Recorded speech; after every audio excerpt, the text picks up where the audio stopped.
So today we're going to continue our talks about the life of Thomas Jefferson, and today we're going to start by talking about his childhood or his boyhood. So when he was first born and when he was growing up as a young boy the same age as you guys are.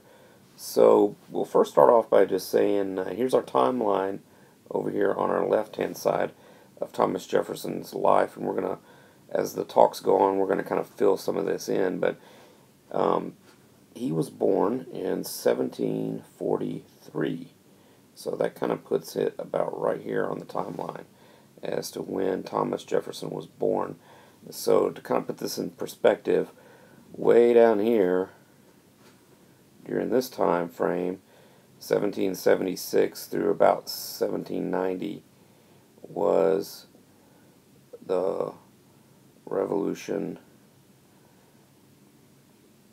War. So he was born about 40 years before all that, 35, 40 years before all that started happening.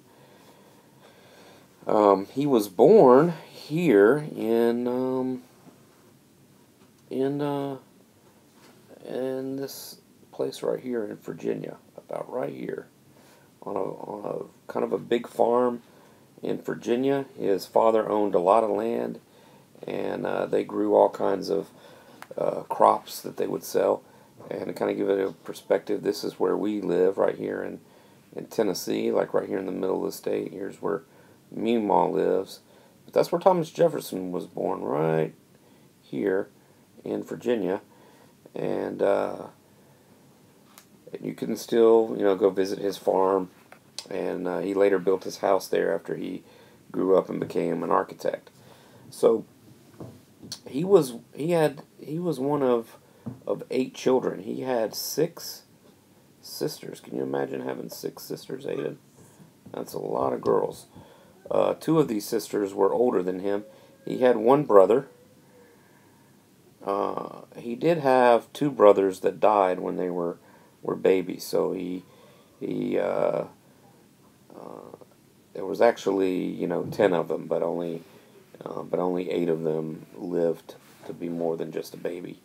One of his sisters married his best friend later on, and we'll talk about his best friend in some other talks. But when Thomas Jefferson was growing up, he loved to do what a lot of other boys that grew up in the country and on the farm do, and that was, hunt and fish,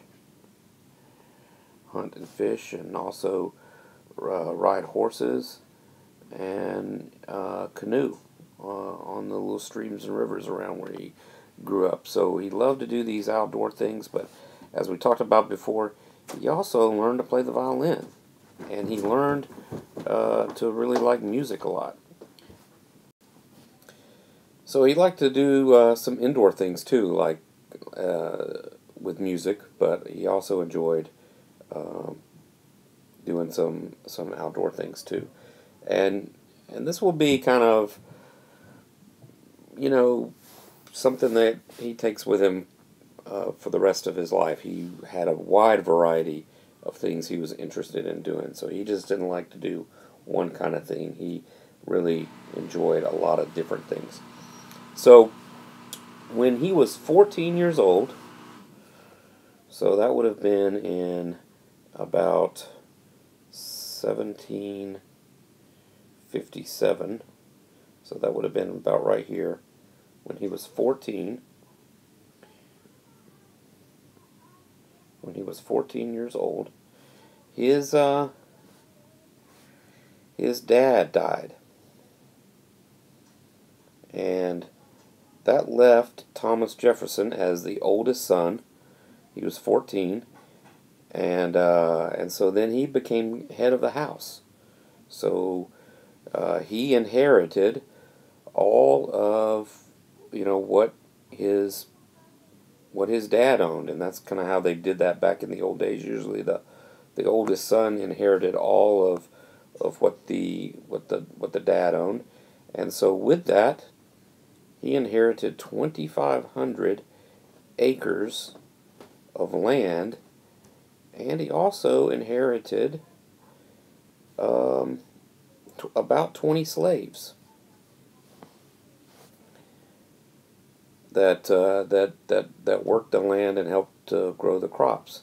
So yes, Thomas Jefferson owned slaves, and then he owned a lot of land. Now, how much is 2,500 acres? Well, if you when you go to the football field to do the cheerleading or to play football or watch football, one football field is about an acre. So if you can imagine 2,500 football fields, that's how much land Thomas Jefferson inherited from his dad when he was 14 years old.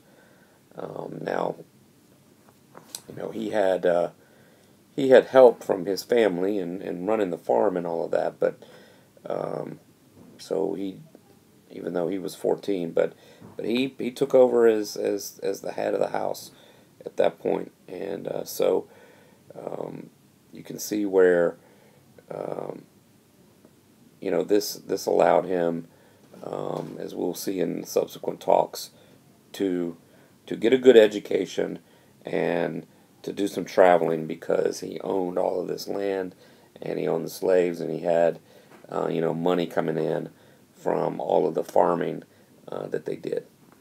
Okay, well, we'll talk more about Thomas Jefferson's education and some more about his early life in some next talks.